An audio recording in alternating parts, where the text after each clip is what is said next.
The Love and Marriage Huntsville curse strikes again yesterday for speeding and an outstanding warrant.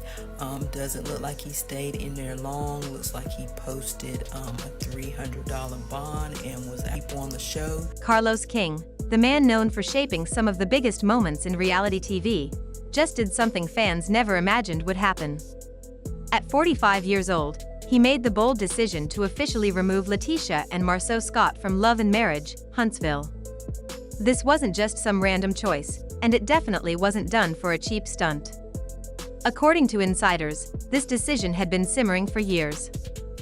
Behind the cameras, the tension kept building, arguments, frustration, and disagreements that no amount of editing could hide forever. Now it's finally exploded into the open, and fans are left asking the same question: why now? For years, this show thrived on drama. It gave fans marriage struggles, shocking betrayals, heated dinners, and those unforgettable confrontations that kept people glued to their screens.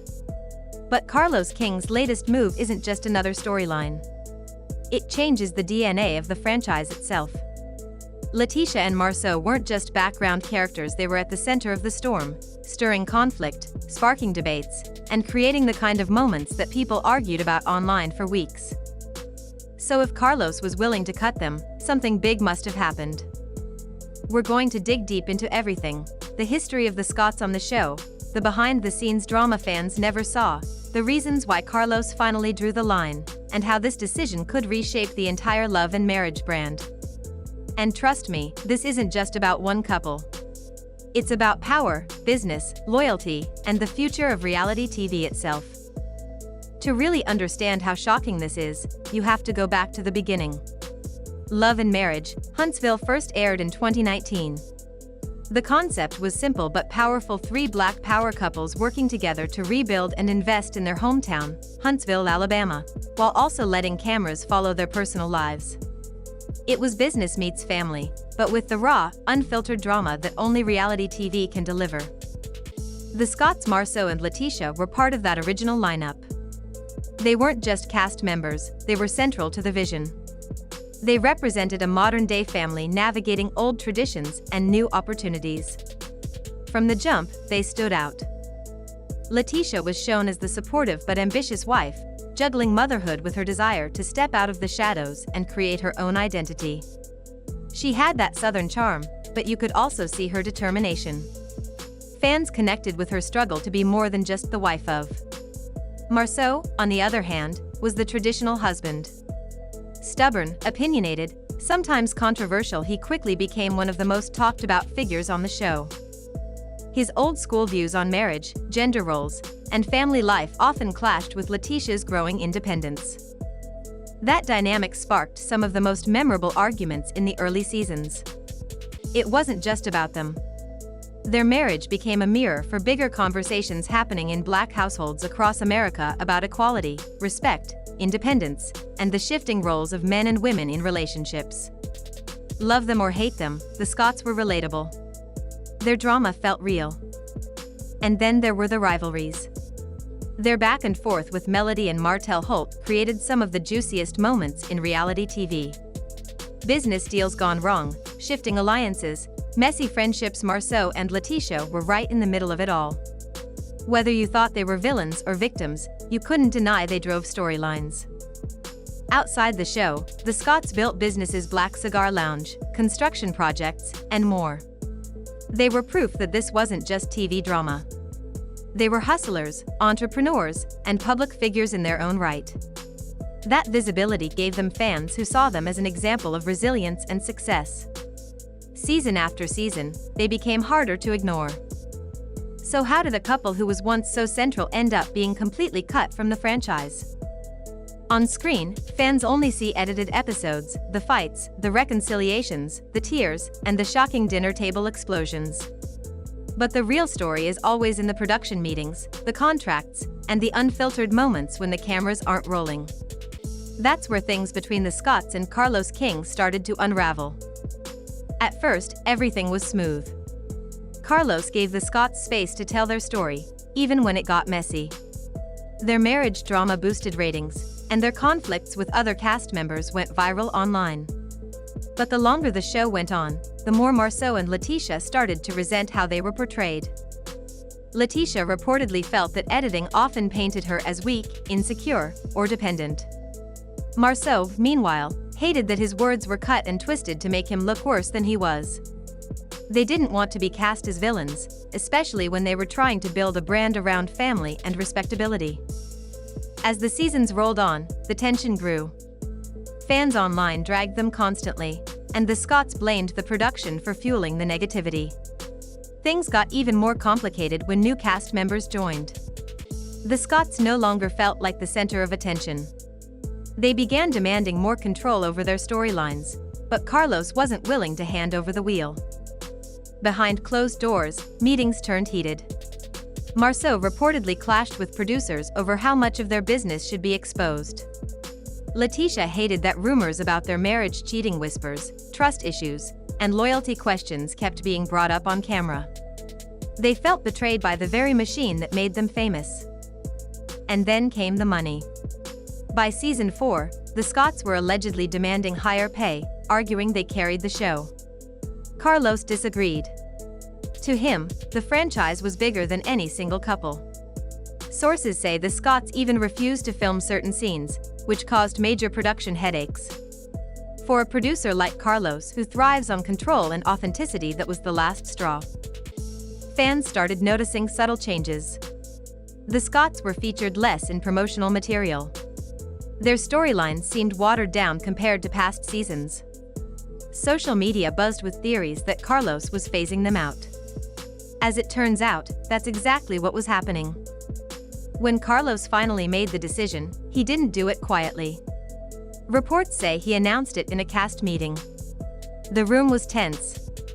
LaTisha and Marsau were blindsided. Carlos allegedly told them flat out that their time on the show was over. He explained that love and marriage, Huntsville needed fresh energy and cast members who were willing to work with production instead of against it. And then Carlos did something very on brand. He controlled the narrative. Instead of letting gossip blogs break the story, he hinted at it on his own platforms. Without naming names, he spoke about certain cast members being too difficult and reminded everyone that no one was bigger than the show. Fans quickly put the pieces together, and the Scotts' exit blew up across social media. On one side, there were fans celebrating. They argued that the Scotts had been dragging the show down for years, too controlling, too secretive, too unwilling to be real about their marriage. Some claimed Carlos had saved the franchise by cutting them loose. On the other side, loyal fans were furious. To them, Marsau and LaTisha were the heart of Huntsville. They symbolized family, ambition, and strength under fire. How could Carlos just erase them? How can it be love and marriage, Huntsville, without the Scotts? One fan wrote. Another said, Carlos just ruined his own empire. The debate quickly moved beyond fan pages. Bloggers, YouTubers, podcasters, everyone weighed in. Some praised Carlos for protecting the integrity of the franchise. Others accused him of chasing shock value just to boost ratings. The Scotts added fuel to the fire by posting cryptic messages online. LaTisha shared quotes about loyalty and betrayal. Marsau posted a picture with the caption, "Sometimes stepping away is the only way forward."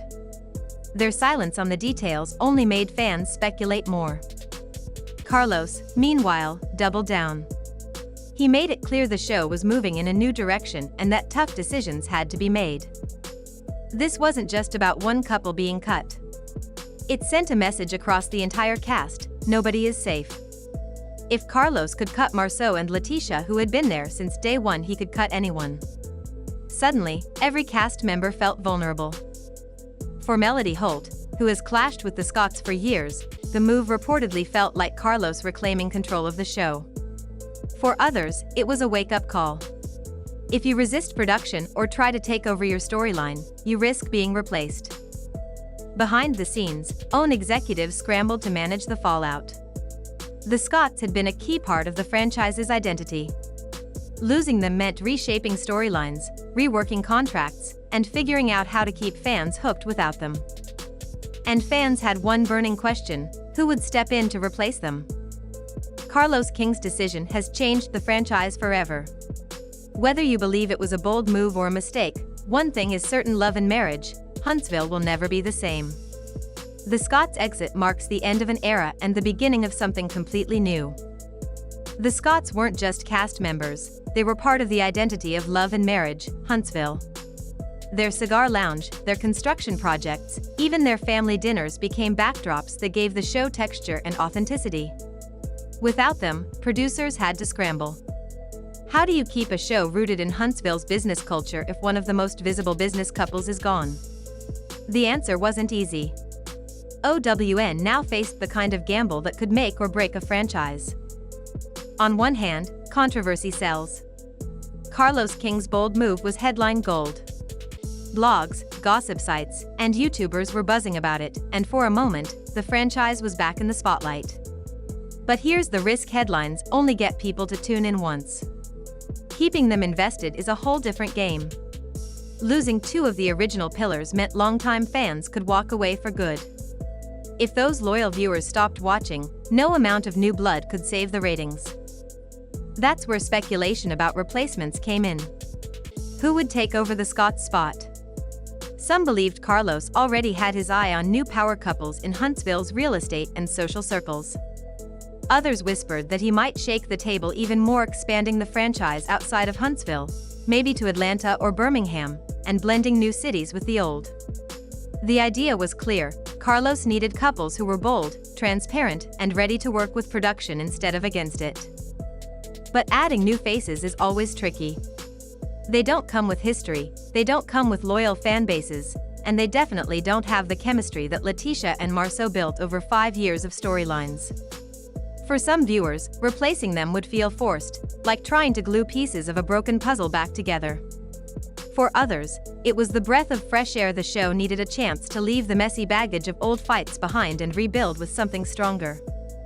Meanwhile, the Scotts weren't disappearing into the background. Rumors swirled about their next move. Would they launch their own YouTube channel?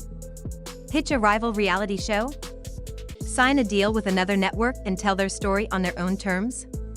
With their popularity and name recognition, all of those doors were open. Ironically, by leaving Carlos's empire, they might have positioned themselves to become his biggest competition. Industry insiders also began asking what this meant for the Love and Marriage brand overall. Carlos has been slowly building his empire with spin-offs like Love and Marriage, DC. If Huntsville could survive such a seismic shake-up, it would prove the brand was bulletproof. But if ratings dropped, critics would point to this as Carlos King's biggest misstep, a gamble that cost him the very couple who helped put the franchise on the map. So now we're left at a crossroads. Will Huntsville rise stronger, refreshed by new faces and new storylines?